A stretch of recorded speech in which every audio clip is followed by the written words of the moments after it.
Welcome to the Ranking Heroes, a podcast where we discuss different strategies right with the experts behind them. Today we have a pleasure to have Kevin Lee joined. He is an executive chairman and founder of Didit.com, a company that was established back in September 1996. So, Kevin, nice to meet you and thank you for joining the podcast. Oh, thanks so much for having me. So I would like to start with some basic introduction. So first of all, welcome. And you've been in the digital marketing space since the mid 90s, which is practically ancient history in internet years. So I want to know what initially drove you to this rapidly evolving field. Well, prior to starting Did It in 1996, I had also previously started or co-founded a digital marketing agency, and originally Did It was a SaaS SEO tool, not an agency. We've transitioned into being an agency, but to some extent, Did It was a spin-off of a digital marketing agency that used to do floppy disk marketing, CD-ROM marketing, marketing on CompuServe, AOL, and Prodigy, which are all brands that people will have to look up on Wikipedia to figure out, for the most part, what they are. And then Did It became a search position monitoring tool in '96 for search engines prior to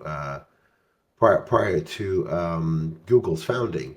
But digital marketing just appealed to me as sort of a economist who was fairly geeky, right, and enjoyed advertising. So I was in mainstream advertising for a couple of years, J. Walter Thompson and McCann Erickson, and sort of learned traditional advertising. But the sort of targeting opportunities that were available in digital, seemed to resonate with me even in 1994 when, you could send different people different floppy disks or CD-ROMs, or create different tools for them online. And what was the digital landscape like back then? What were some of the biggest challenges and opportunities you encountered in those early days? Well, the challenges really were lack of standardization, right? Because the first three platforms weren't internet platforms; they were separate platforms. So CompuServe, AOL, and Prodigy were three distinct, separate online platforms with separate everything. And it wasn't really until the founding of Netscape that the internet started to standardize around HTML. And so that, lack of standardization, created both opportunity and headwinds for people, right? Because you had to do different things for different places. And you might say that to some extent that's happening again, right? With the fact that you have to deal with mobile, you have to deal with internet, Yeah. the other forms of digital now, like digital outdoor advertising, etc. hmm And you mentioned using some traditional marketing techniques. So I want to ask you, are you still using some of these, or if you are not using them, do you find that these old traditional marketing techniques are still reflecting in some of the new marketing strategies that you're implementing for your clients and for your brands? Digital ended up layering on top of traditional, right? But everything that was possible in some forms of traditional, it became available in digital. So probably the closest analogous form of traditional marketing back pre-internet was direct mail, right? Where you didn't know the person's IP address, but you knew the person's postal address, and so that allowed you to do a lot of hyper-focused marketing. So ironically, Did It in its journey ended up in the direct mail business, and I've been inventing some technology in the direct mail business to use hyper-personalized QR codes on direct mail to allow B2B marketers and high-end B2C marketers to get alerted anytime a person scans a unique QR code on the mail. So, what is old becomes new again over time, right? And Facebook wasn't the first community either, or the first social media platform. There were two or three GeoCities, and Tripod in particular came before Yeah. Facebook. So sometimes it's just a matter of timing when something becomes resonant with the audience, and takes off. But yeah, traditional marketing absolutely remains critically important for digital marketers to know. Many digital marketers spend most of their time at the lower end of the funnel, meaning, hand raisers in search who say, "Oh, I'm looking for this," and so it's a perfect time to get a message to them. So the signal is very high, but there's a limit to how much demand you can harvest, right, in search. Eventually, you reach a point where you have to move up funnel, and that's where more traditional marketing ends up being really important. Yeah, so you can capture more audience than Yeah. actually compared to the demand like of online searches that are coming every month. So okay, that's a good answer, and I like how you said the old becomes the new, and that's like well said. So also I've noticed that you hold an MBA from Yale. So I want to ask you, I've seen like a lot of people who are in the marketing. They also want to have a diploma from MBA. So how has your business education influenced your approach to marketing and entrepreneurship? Well, certainly from an entrepreneurship basis, it's good to have those other foundational understandings of business and accounting. If you're going to be running a business, but they're equally useful in an agency context for people to have the fundamentals of business and understand the KPIs that a business is using, which are different than the KPIs that might be the marketing KPIs, right? So being able to understand the language of, as you move further up in the seniority of an organization, as you go from tactics into strategy, and as you start to move into the kinds of KPIs that senior managers might be interested or goals that senior managers might be interested in achieving, it's sort of useful to have that framework.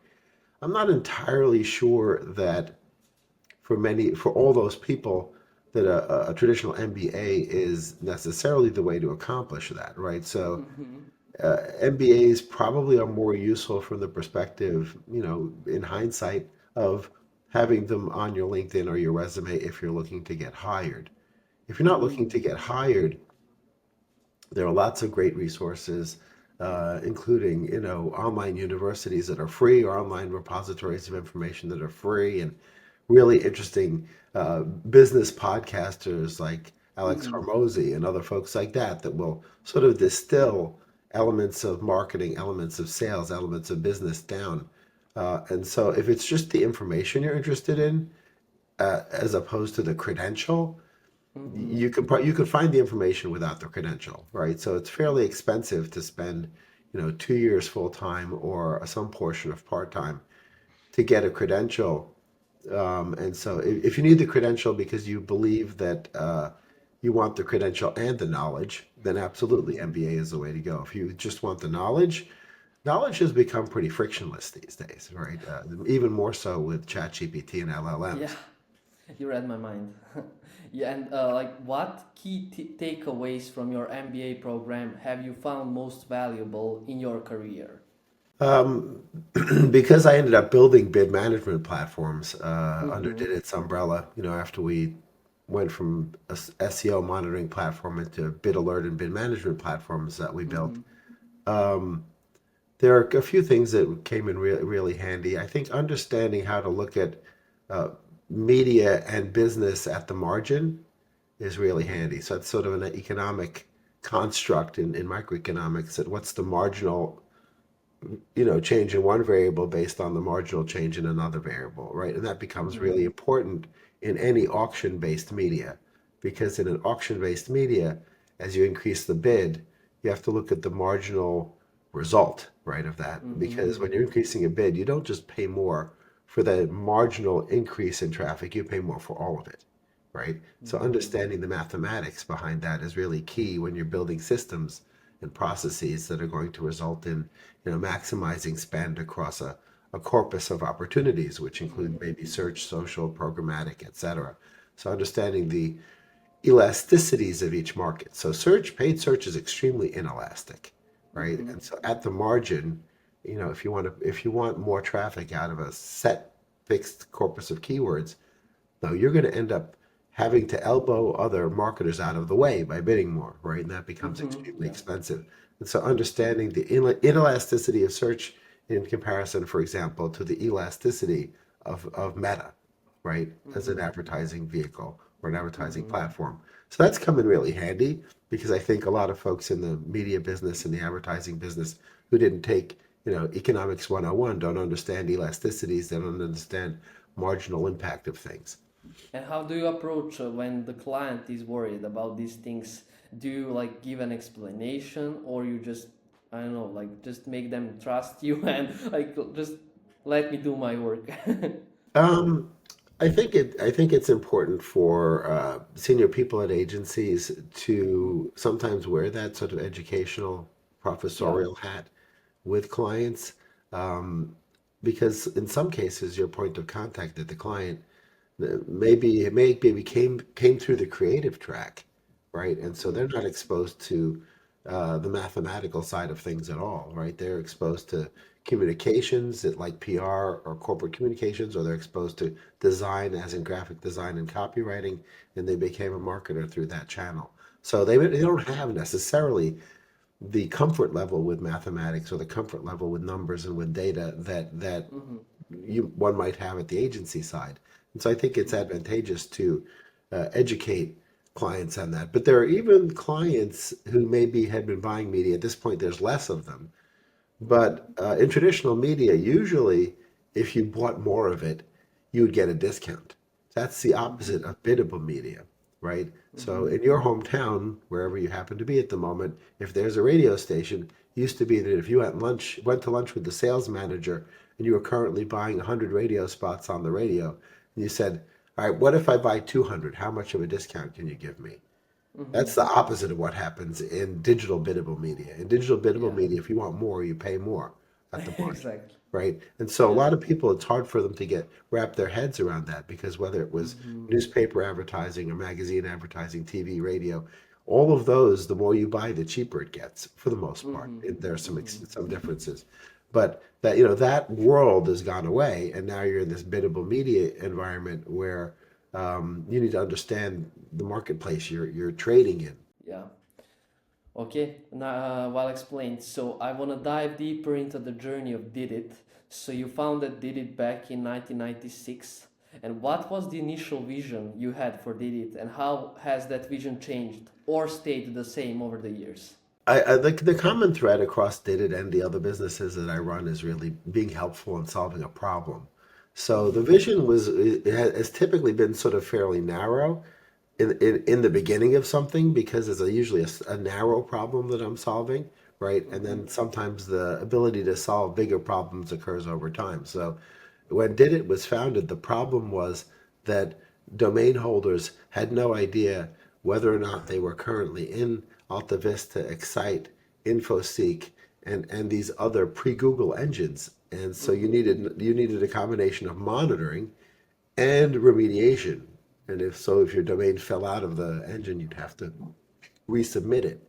And so we had the Did It Detective, which would monitor your current status and then resubmit you if your domain or Mm-hmm. pages or subdomains fell out of the engine. So we were initially the vision was fairly tight. Like, here's a problem, we can solve it. People will be willing to pay for us to solve the problem, Mm-hmm. right? Then when we got into paid search early, again, there was a problem in that managing a large set of keywords across a biddable search, right, became complex. And so we were solving that complexity and adding Mm-hmm. efficiency to it. And it was really, over the years as it became more challenging to run just our bid management platform and SEO practice in a silo, Mm-hmm. we had a competitor, Marin Software, that was extremely competitive on price. I don't believe they've ever had a profitable quarter in their entire Mm-hmm. existence. They're publicly traded. And then you had Google on the other side, basically giving away bid management services. Mm-hmm. So we had to layer services on top. And once you layer services on top of technology, then people start asking you to solve all kinds of problems. And then you have to decide, do you want to solve that person's problem or to let somebody else solve it? Mm-hmm. Mm-hmm. Mm-hmm. So, considering that the digital marketing field has changed dramatically since you founded Didit, How did you adapt to these changes, and what strategies have been most effective in staying ahead of the curve, especially when it comes to competitors? I mean, you probably started with a few competitors, and I can just imagine like just stacking the competitors year by year and fighting with all of them, etc. So I wanna like, Yeah, I think, obviously making sure that I remain a subject matter expert in search in particular, which still mm-hmm, is a big foundation for Didit's business, but in digital marketing more broadly, has helped, mm-hmm, right? I think when people make agency decisions, uh, they're often getting a little slice of the founder's brain in time, right? And so mm-hmm, I think that mm-hmm, that remains key. Then having subject matter experts in the individual verticals, paid search, mm-hmm. organic search, social, et cetera, and having those team members who are smarter than me at those individual elements, right, is key, right? Because I want them to be smarter than me at those things. I Mm-hmm. can't be a master of all trades, a jack of all trades. I can understand enough, and probably against many other people at many other agencies, I Yeah. still know more or better just due to lots of years of experience. But retaining that sort of subject matter expertise, because in the agency world, you're buying people, right? You're not buying the brand, the agency brand. I mean, maybe for Yeah. WPP's brands, you're buying the brand and not the people. But I would argue, even at that case, the decision to go with one agency over the other is about the people, right? So having the Mm. right people in the right roles and having them be sort of best of breed at what they do is key. Okay, so basically what you did is like breaking your company into several different departments. Each one is in charge for a specific vertical like SEO, PPC, etc. And you have like a head of the department that knows the work the best, and then that person has the entire team under itself, which the team reports to that head of department, and the head department reports back to you as an owner, right? Yes, that's the way we've done it. And then for clients where we're doing more than one channel, right, there'll Mm-hmm. be an account person who's more of a generalist, right? So the Yeah. account person sort of becomes a general contractor for, making sure that the SEO team is doing what they're supposed to be doing, that the paid search team understands what Mm-hmm. their objectives are, the paid media team, et cetera. So yeah, that's the way we've structured it. And is it still structured like that? It is. Okay. So I know that you started in SEO and PPC, and then you shifted, becoming a full service agency. So what prompted that shift? Um, once we sort of started to back out of being in the bid management category, because when we were SaaS company, right, we Mm-hmm. had many big brands using us, including agencies like Digitas using the technology. But Yeah. as the margin eroded out of the technology due to the weird landscape that it was in, we started to layer services on top, and then clients enjoyed the quality of my people, and so would ask my people, "Oh, can you also do that?" And that Mm-hmm. creates a conundrum because if you don't have the subject matter experts to do that thing, you have to say no. Mm-hmm. So, we started to think about acquiring agencies that had that subject matter expertise. So that Mm-hmm. requires, right, where you get the revenue and you get the people. And so Mm-hmm. we made 11 of those acquisitions, right, to bring on the subject Whoa. matter experts within those various categories. So are you still keeping these companies as a separate entities? Have you merged any of these, or what's your approach there?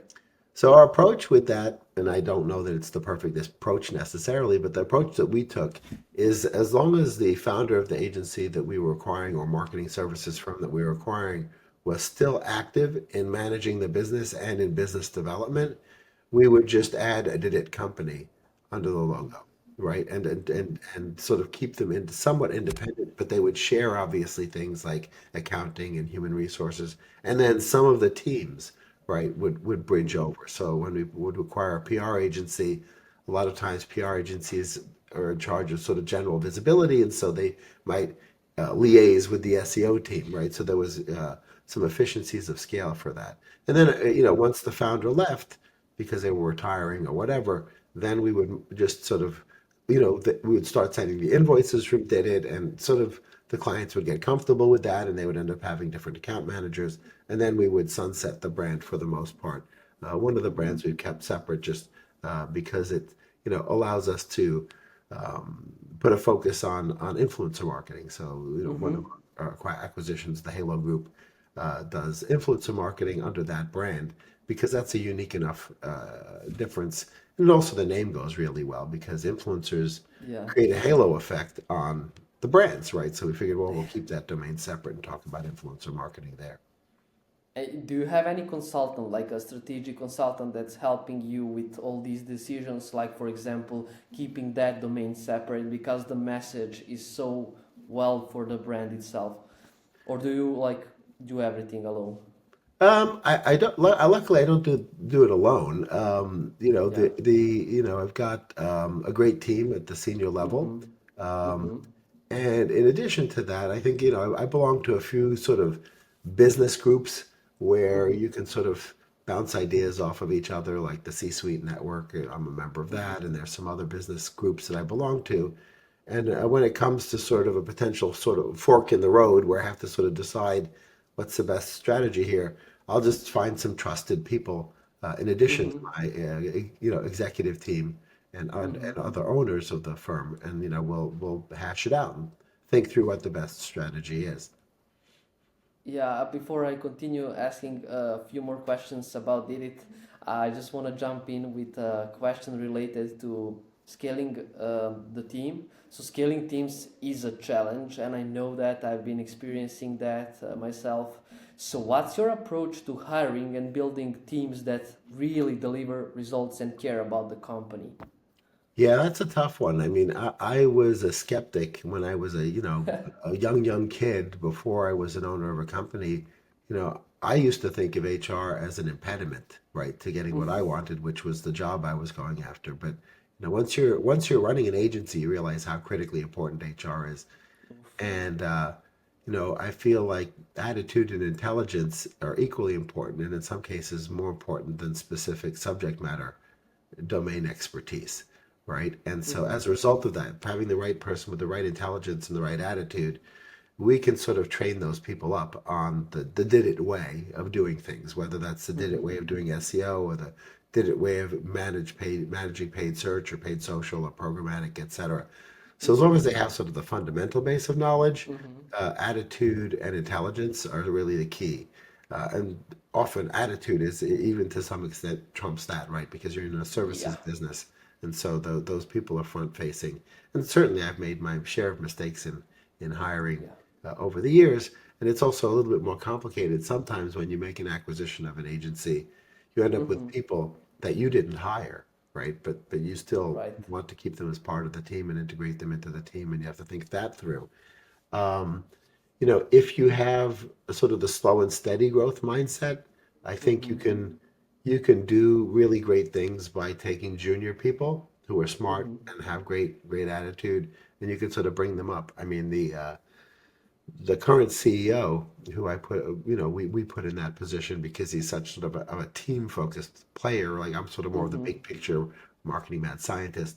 He started as an assistant account executive. I think it must be like 18 years ago or 16 years ago. He's now the CEO, right? So, So it is possible. absolutely. I think, Yeah. one should run one's business as a meritocracy, right? People Mm-hmm. earn the positions that they have, right? And uh, sometimes they'll reach a certain plateau and end up changing and going to another agency or whatever, and that's okay, right? I mean, we have at this point, since 1996, we have more alumni than we have employees, just because Mm-hmm. even with a long retention, when you're talking about 30 years, 30 Yeah. plus years, there's going to be a lot of alumni out there. So, Mm-hmm. and we have happy relationships with most of our alumni, right? So they have fond memories of working at Didit. Yeah, I want to thank you because I just got encouraged. I'm really having a hard time with the hiring processes. Like it's easy for me to keep the people in the agency. They like working here, but finding the right talent, that is a bit of a challenge. that I'm currently facing. Yeah. But yeah. Once you reach a certain point, you can have your own HR person, Yeah. right? Whether that's HR VP or the person may Yeah. share that role with another role, but having somebody dedicated to that is a real luxury, right? Once you reach that Yeah. point in size where you can have an HR person, Yeah. it's really useful.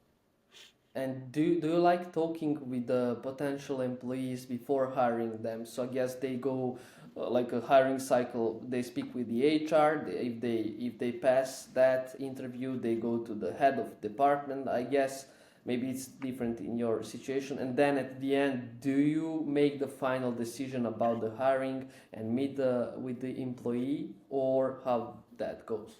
I generally don't impose myself on that, right? I mean, that's a part of like just trust in my team. Yeah. Um, while I'll be interacting with everybody that gets hired, their manager is the key, right? The person they're reporting to. Yeah. So if the person that they're reporting to is excited about the hire and really thinks it's great, and HR has vetted them from a sort of general attitude and intelligence basis, you know, I will sometimes end up be asked to also interact with Yeah. the candidate, but that's really when but if they're in like a tie break situation where there's two candidates that are both seem great and they're sort of thinking, oh well, Oh. which one should we go with? Yeah, then Kevin is the shot caller Yeah, then. exactly. Okay, okay. And one more question, since you've been an investor, obviously you acquired 11 companies. Can you tell me uh, what are the biggest mistakes startups make when they pitch to investors? Um, I've done obviously startups were not the companies that we acquired, but I've done investing outside of that, Yeah, you can and give me an I would example. say um, they don't do a deep enough evaluation of the defensibility of their business, right? Can they defend their turf? Is there some kind of a moat that separates them from the competition, if there is any in their category? And it doesn't necessarily mean that it's bad that there's no moat or that it's not fully defensible, right? Sometimes they can just be better, and better is good enough as a differentiator. But a lot of times, I'll get a pitch where they just haven't fully thought through, 2 years down the road, 5 years down the road, what is the competitive landscape going to look like? Because when you're an investor, you're having a 2 to 5 year or longer horizon, right? And so if you feel like the entrepreneur or startup team has not fully explored the defensibility of their product and or service, then it's a big red flag. Do you have any other examples like red flags? I mean, um, there's far more companies I haven't invested in than I have, and my track record with the ones that I have Oh. isn't superb. I mean, I've got like two or three that I think will do really well.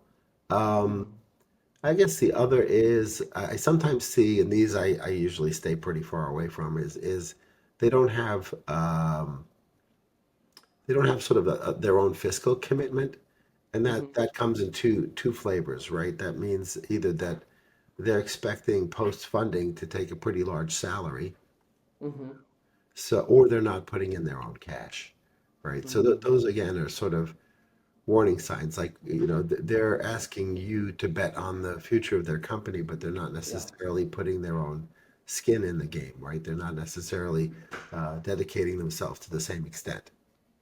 Yeah, makes you just avoid kind of companies. Yep. Yeah. Yeah. So I know that you are using different technologies. So I want to know, with Didit transforming itself into a full service marketing firm, can you tell us about your strategic goals when retaining technology at its core while expanding? Yeah, I mean, these days there are tools out there that do most of what we need, and there's dozens of SEO tools, including competitive intelligence tools as well, that sort of bridge between SEO and competitive intelligence. There's obviously a bunch of different paid media tools. for most of our clients, they're standardized around the Google stack, right? But we're happy to use any other media management platform that the client has a preference to, right? We don't want to make a client have to make two decisions, to hire us as an agency and to switch from something that they're used to at the same time. So we've become more sort of technology agnostic, and it's only when a technology is missing, right, that allows us to accomplish something unique for a client that we'll think about maybe building it, like the direct mail technology that we built for custom QR codes. It was still possible to do that at the time with a couple of other players, but we didn't feel like it was executed well, and so we went ahead and built our own there. So we we, uh, we generally use external tools and glue them all together in interesting ways. That's much easier these days than it used to be. I mean, it used to be if you had to do API integrations, it was a lot of Uh-huh. coding.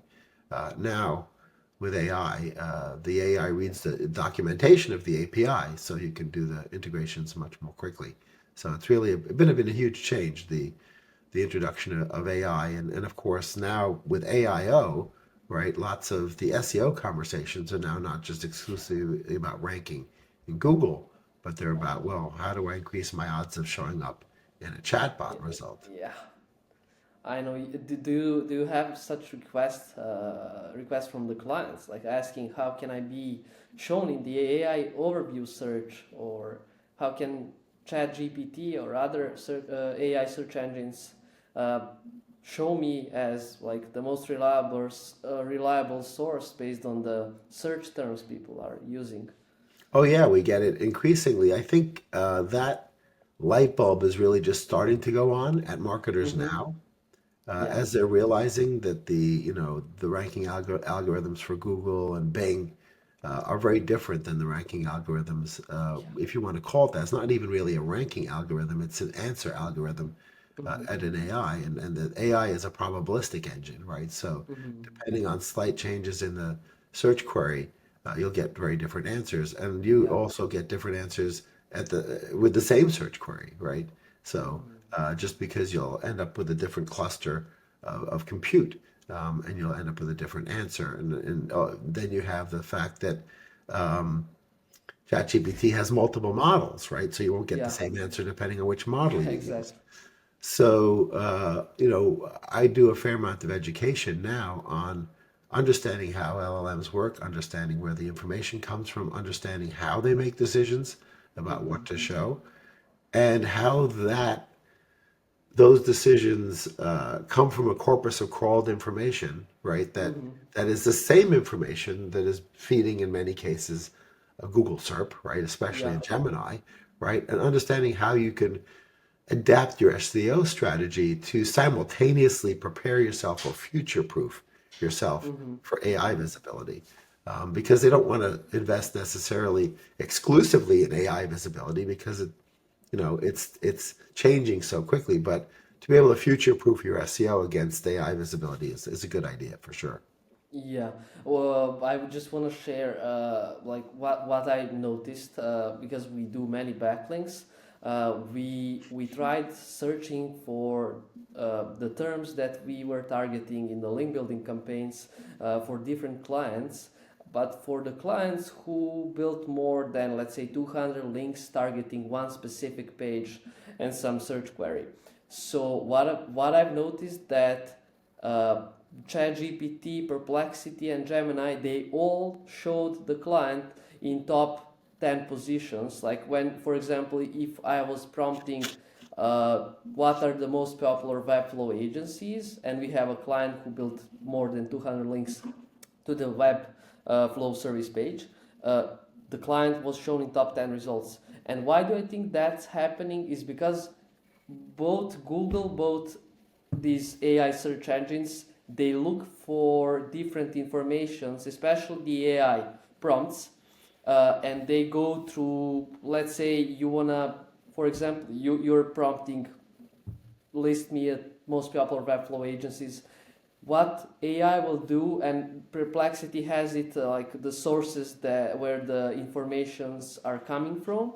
I can see listicles like popular websites that are listing all the popular companies in the specific area of expertise. And if you show yourself, your company in all of these listicles, you will most likely be shown in the AI search and the AI overview as well. So I think backlinks is something that will empower your brand to be shown in AI searches. Uh, yeah, I'm not sure about other strategies right now. We are still testing that, but yeah, for backlinks, I'm pretty sure that they work. Did you guys test anything related to the AI search rankings? Yeah, we've done some testing as well. I would be curious if you ever get a chance to do an A/B split test, whether Mm-hmm. the existence of the backlink actually makes a difference in the listicle, right? So if you think Mm-hmm. about two different listicles, they could both list 10 firms in a category, right? Yeah. And one listicle could include links out, and those could either be follow or no follow links, right? And Mm-hmm. others might just list it, but generally you would have for Yeah. usability, you would link. But Yeah.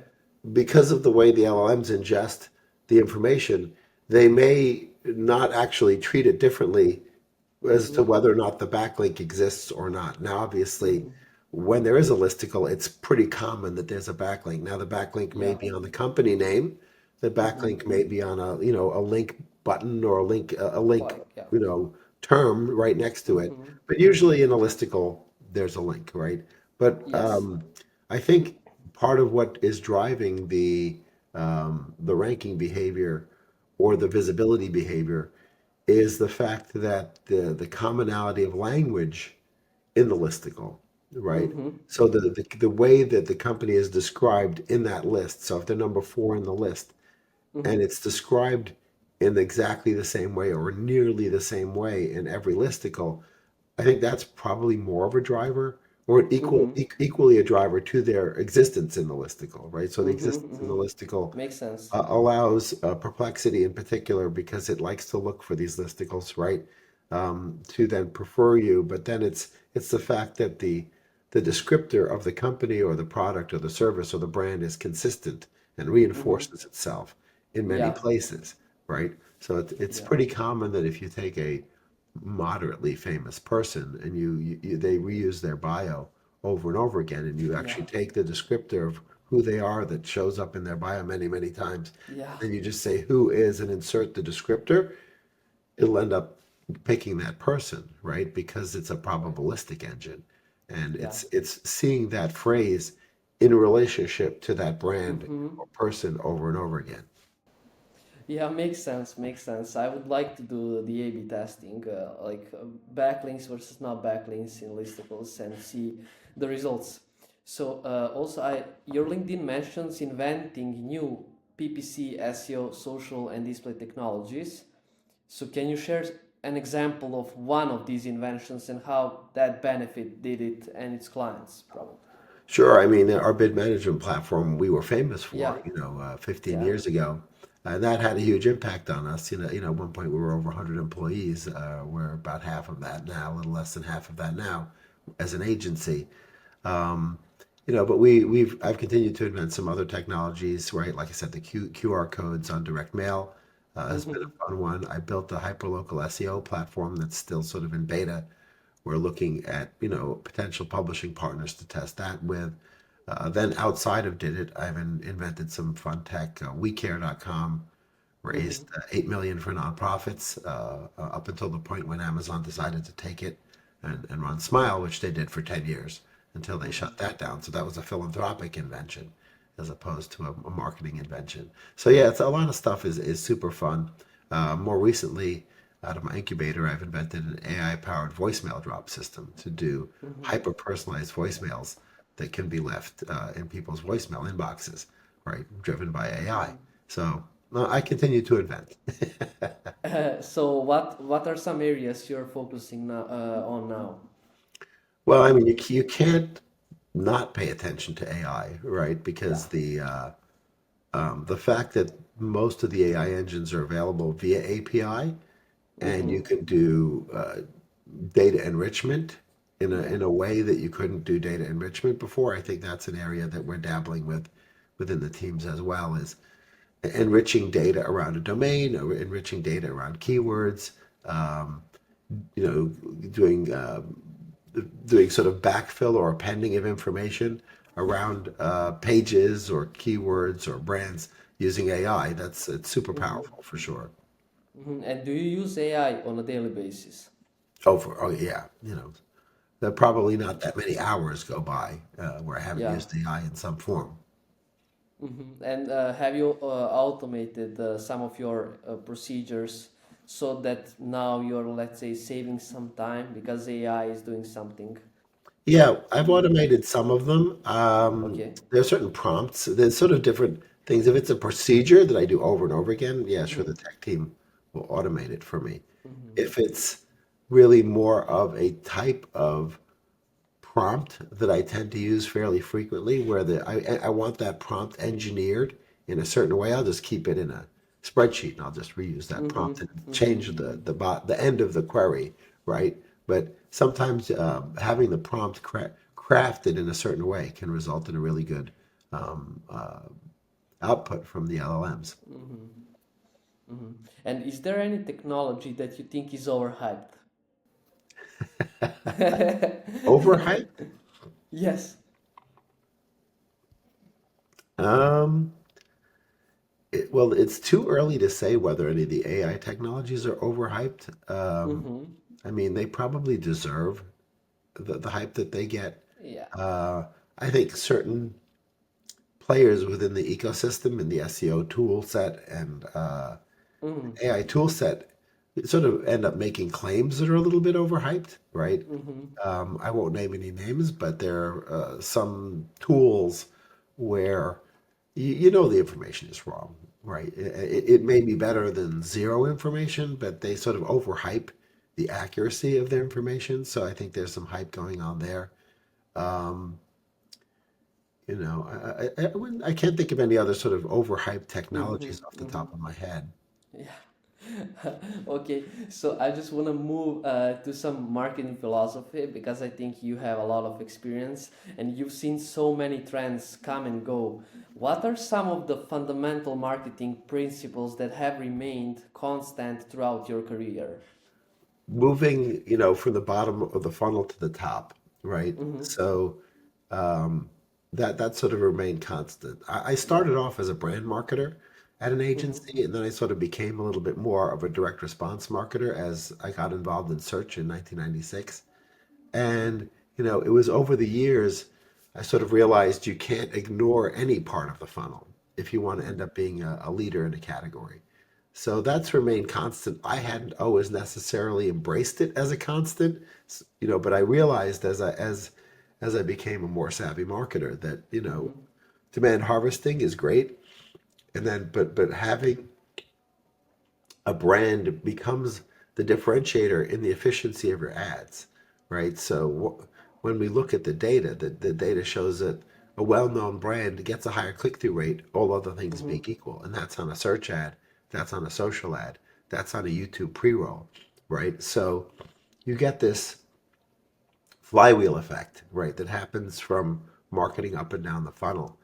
And I think that that constant has been really important because not every CMO understands that there's this sort of flywheel effect where the visibility drives cheaper future visibility, right? If your message is strong and you're on brand.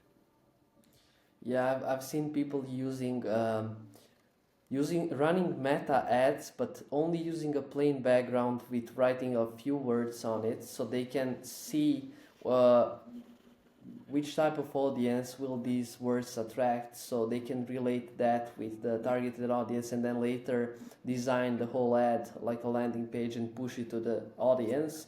And it's quite useful because failures will cost you less, like you need $100 per test, so that enables you to make mistakes until you find the right messaging that you can also use on your website, on your ads, etc.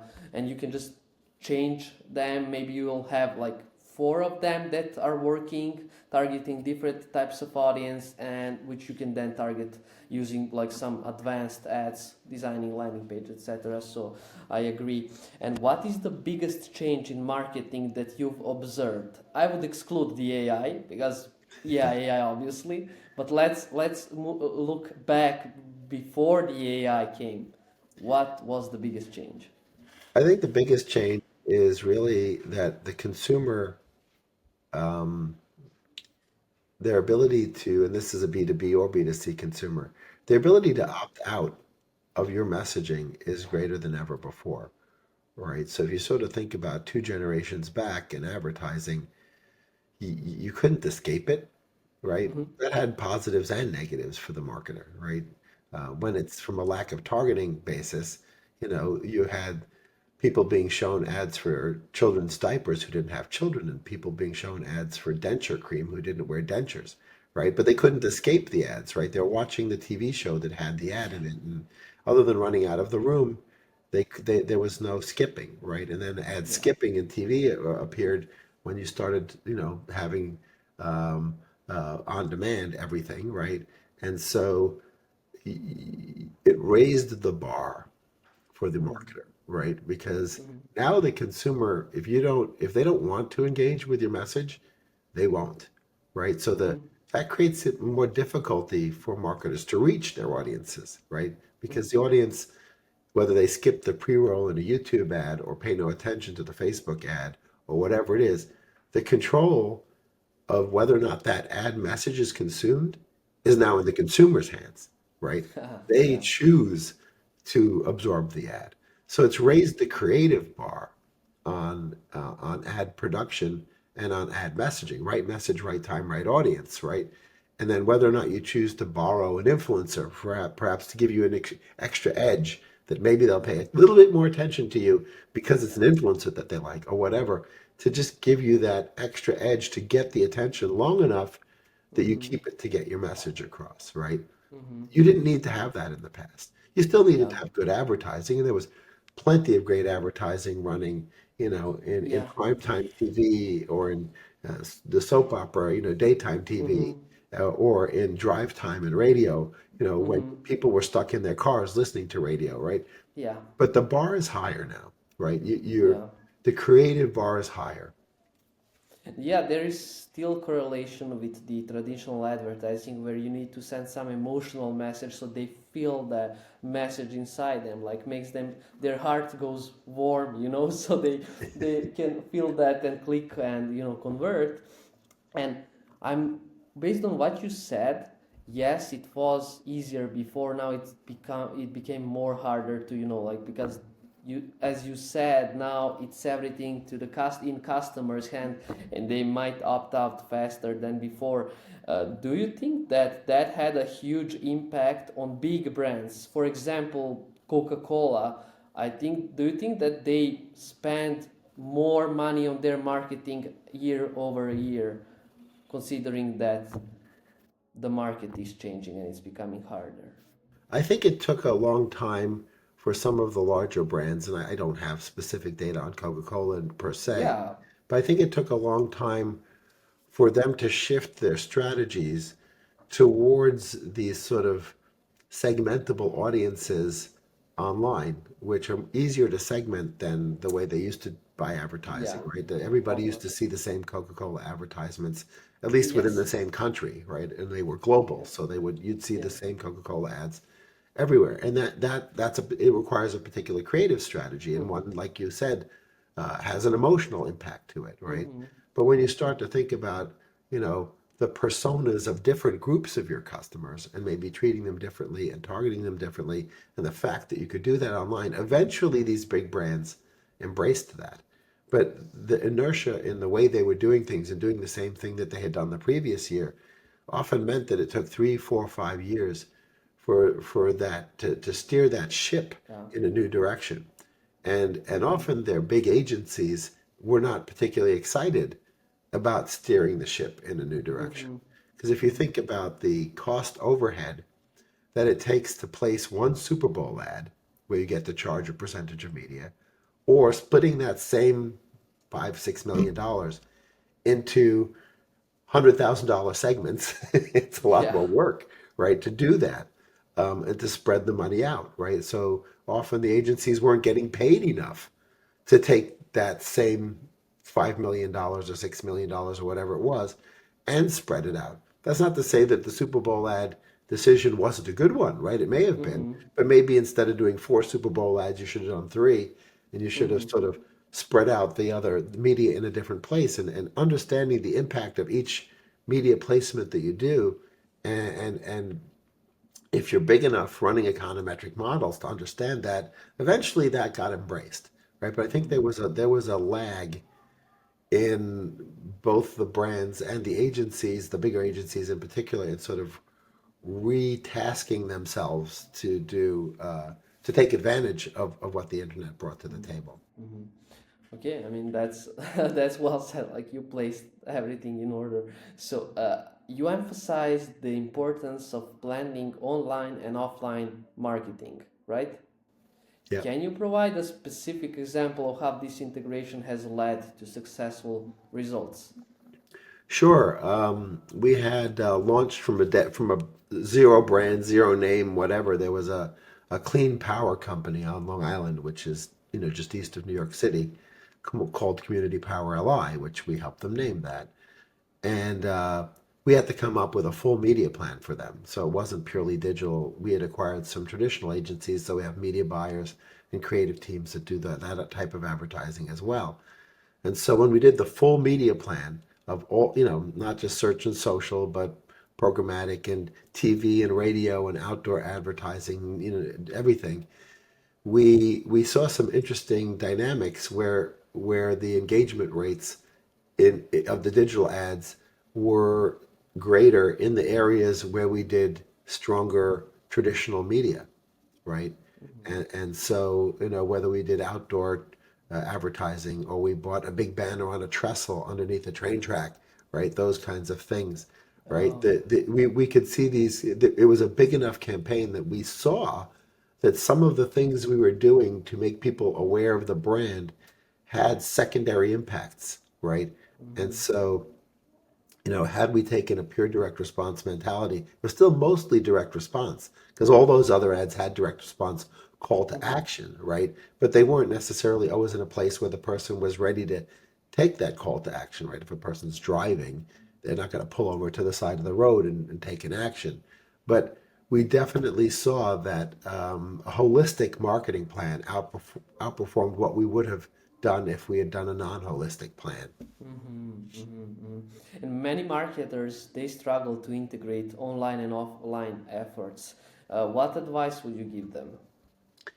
I would say again, it's the right message to the right audience at the right time, and then you can add using the right channel, right? Mm-hmm. So we were surprised for Community Power LI, for example, that direct mail worked as well as it did, right? But it's a tactile advertising medium, right? And you receive it in the mailbox, and you take it out, and you touch it, and you read it, and interestingly, we think that one of the psychological elements of that on a newer brand or a brand that people aren't fully aware of yet is because the person took the money to pay for the postage to get Mm-hmm. into your mailbox.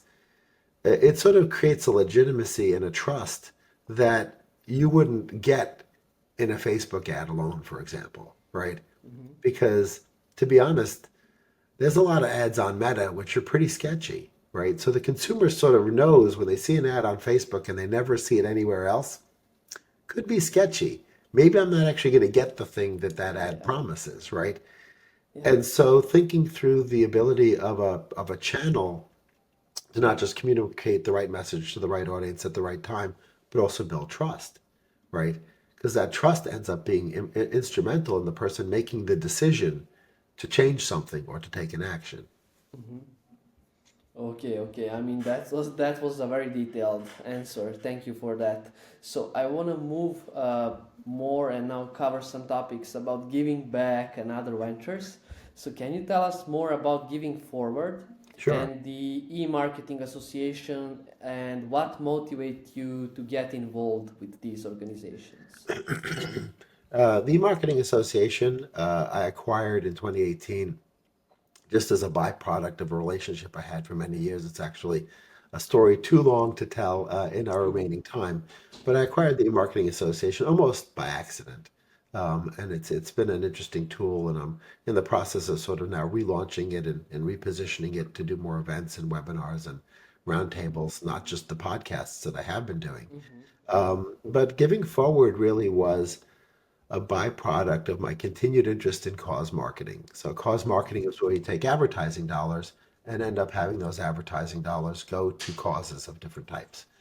And Hmm. it's been around for many years. And, under We Care, back 20 plus years ago when we started We Care, which we ran up until 13 years ago, we generated 8 million for nonprofits using affiliate marketing and allowing that affiliate payment to go to a cause. Hmm. And it became the inspiration for Amazon Smile.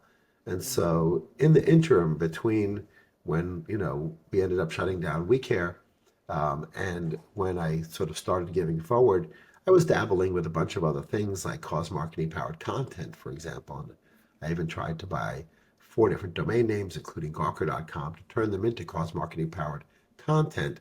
I ended up pivoting giving forward as a nonprofit back into the commerce space when Smile shut down. So while giving forward's only in the tens of thousands of dollars generated so far, Smile was doing nearly 100 million a year in donation revenue, off of 20 Hmm. billion a year in sales. So there is an opportunity to make big social impact changes off of cause marketing. And now, Giving Forward's partnered with hundreds of merchants to do that, as well as lead gen organizations as well. So it's fun Hmm. to combine marketing with the nonprofit and social impact community. Hmm. Hmm. And look, you're involved in several diverse ventures, including Truth Nutrition, Voice. So what strategies do you use to manage your time and energy effectively across these different projects? Because myself, I have a small baby, like 11-year-old baby at home. I have one agency, and still I need some spare time for myself. So how are you doing this? Oh, I don't know if there's that much spare time. And I don't think I necessarily always do it effectively or as Yeah. effectively as I should. But the key is having great teams that you can delegate to, right? And Mm-hmm. sometimes I've made the mistake of over delegating. Sometimes, but you need to find the people that you can delegate to and have the trust in, that you can Mm-hmm. delegate as much of the responsibility as possible to them, and then continue to sort of monitor and check in with them. It allows you to sort of, you can't clone yourself, but you can sort of Yeah. decide how to allocate your time. You'll never get it perfect, right? But it's a Yeah. journey. It's a journey of sort of deciding how to find the right people, right? Sometimes when you find the right people, and as an agency grows, you reach these sort of size tipping points where suddenly you can afford a better person to be sort of your peer or on your Mm-hmm. executive team, and that will allow you to delegate more. Mm-hmm. Mm-hmm. I get it. Do you ever get stressed out from work and all the things, and how you cope with that? I'm sort of more of a natural stoic, right, in most Uh-huh. cases, so I don't really get that stressed out, right? God Business, bless that characteristic. yeah, It certainly helped a lot. yeah, business is a really fun game, as is marketing, right? If you think about it that way, right? So, I guess singers and actors say that they're blessed to have the ability to get paid for doing what they love. And I sort of feel the same way about business and about marketing, Mm-hmm. right? So it's just a lot of fun every day to get up and help solve clients' problems in the Yeah. case of the agency, or help solve problems in a sort of more macro way on giving forward, or solve a specific problem with Voisu. Mm-hmm. Obviously, Truth Nutrition in the nutraceutical category. There's other kind of competitors there, but I bought that really as a brand to run marketing experiments under that perhaps Didit clients weren't willing to underwrite, more risky marketing experiments. Yeah, every competitor is one trouble, so I can't imagine how much trouble you're having with all these brands and competitors.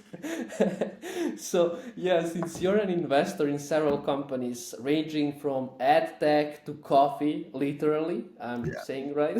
So how do you decide which ventures to invest your time and resources in? Like what do you look for when investing in a company, and what criteria do you use when deciding? That really depends on the size of the investment. So some of the Mm-hmm. investments I have listed on my LinkedIn profile were fairly small Mm-hmm. investments used with a crowdfunding platform, right? So, $1,000 or, $1,500 or something like Yeah. that. I don't need to, the level of due diligence that I would Mm-hmm. do in an investment case like that is very different than Mm-hmm. the level of due diligence.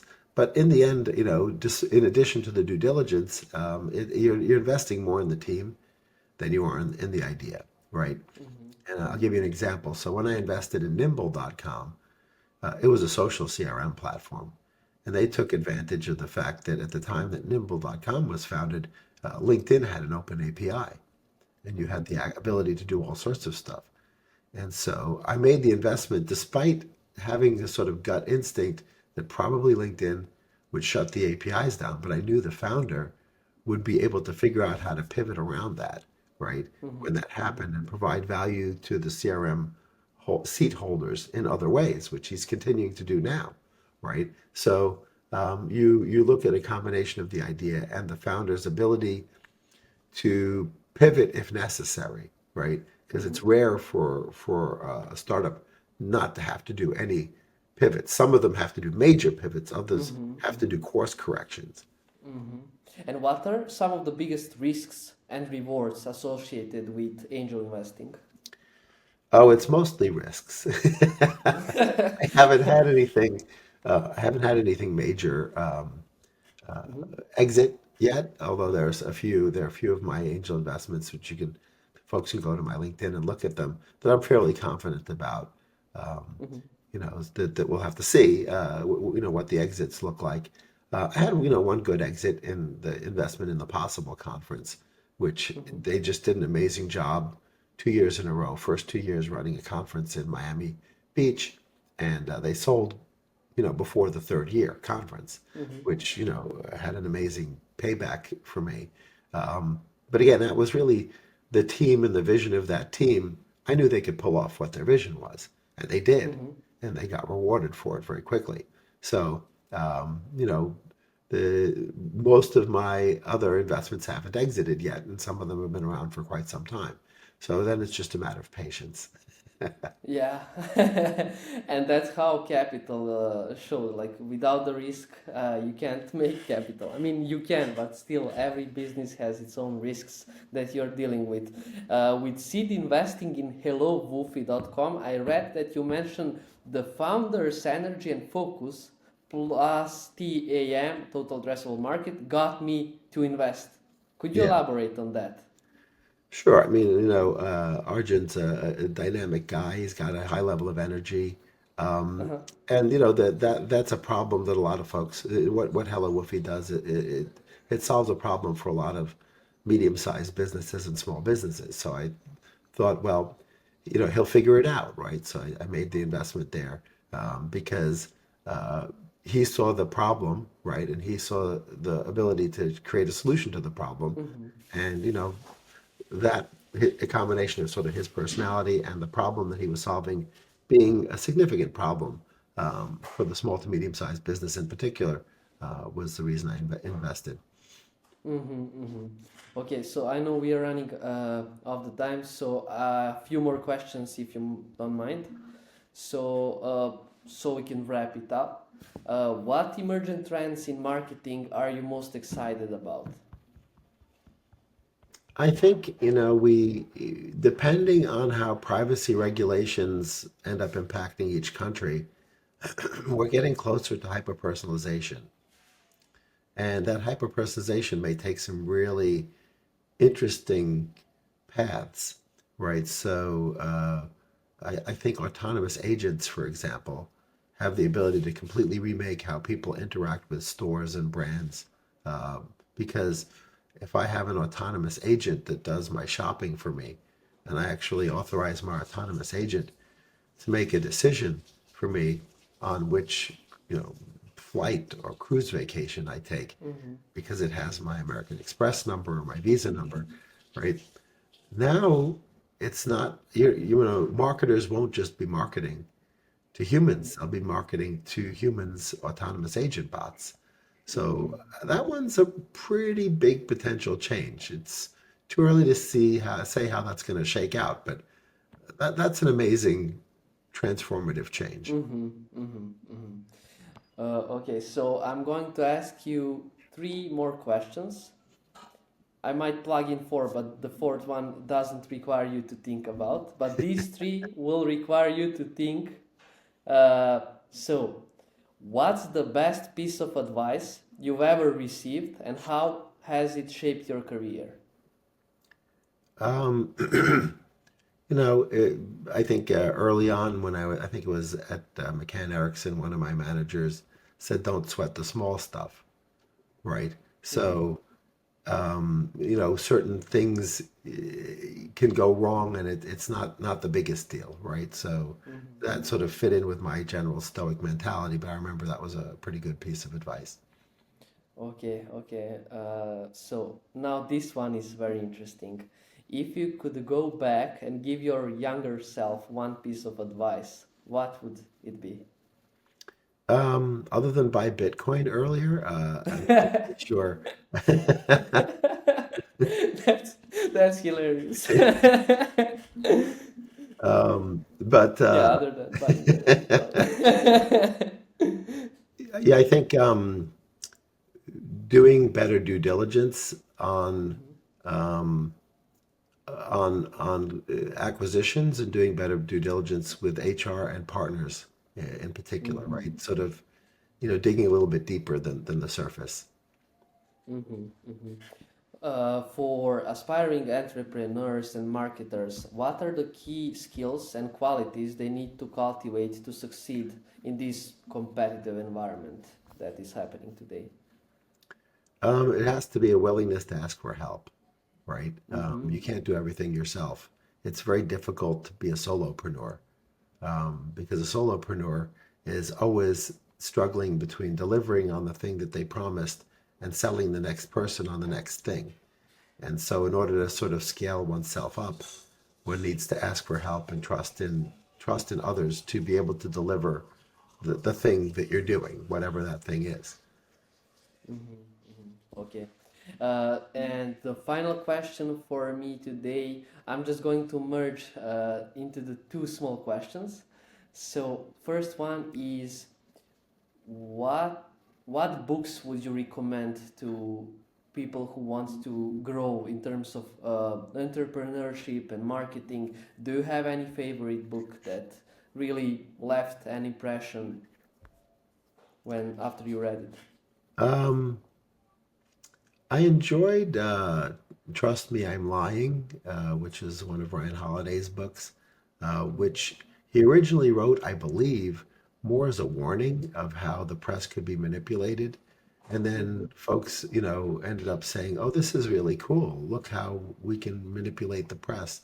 But it's a really interesting book that talks about the journalism, the press, and it overlaps a little bit into influencer marketing Mm-hmm. as well. If you sort of think about some of the ideas around what's covered in the book, so I enjoyed Ryan Holiday's "Trust Me, I'm Lying," and actually I enjoyed his more philosophical book, "The Obstacle Is the Way," which is more of a stoicism book. I get it now.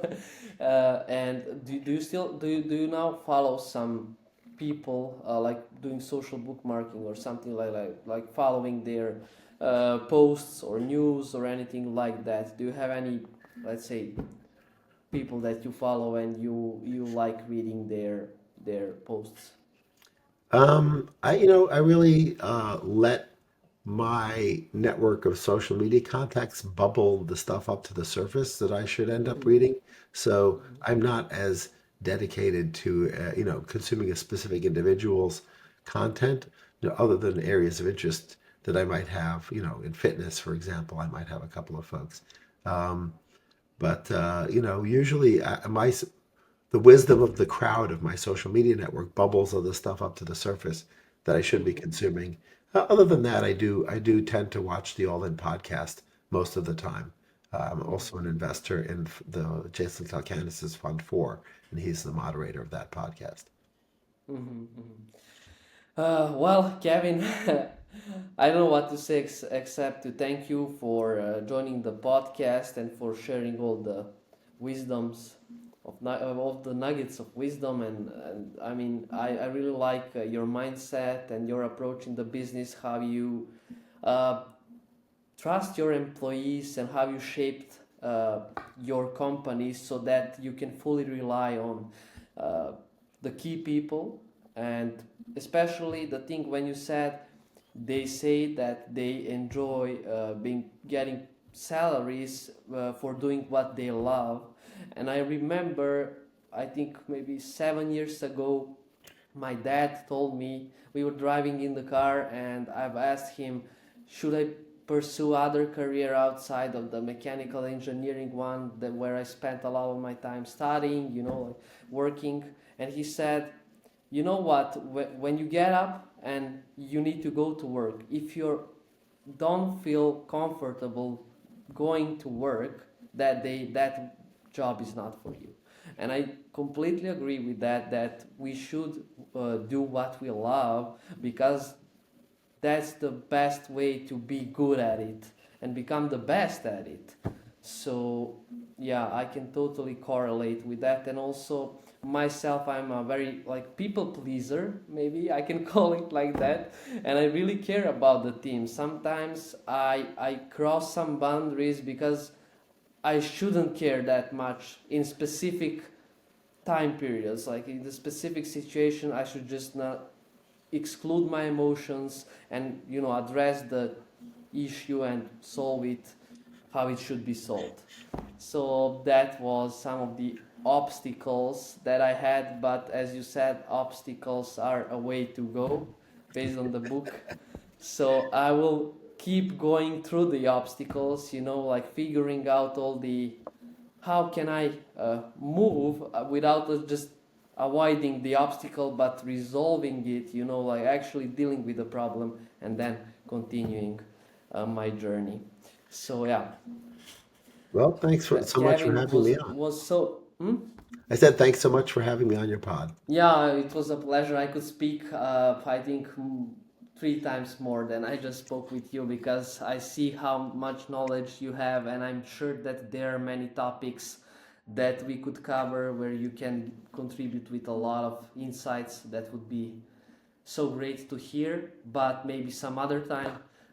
So, yeah, thanks again. I'm wishing you a great week and have a great upcoming weekend. Wish you best of luck in your career, and may you acquire more companies and all the people that you bring be satisfied with the work that they are doing next to you. Thanks so much. Yeah. Okay. Have a nice day. Thanks, you too. Bye bye.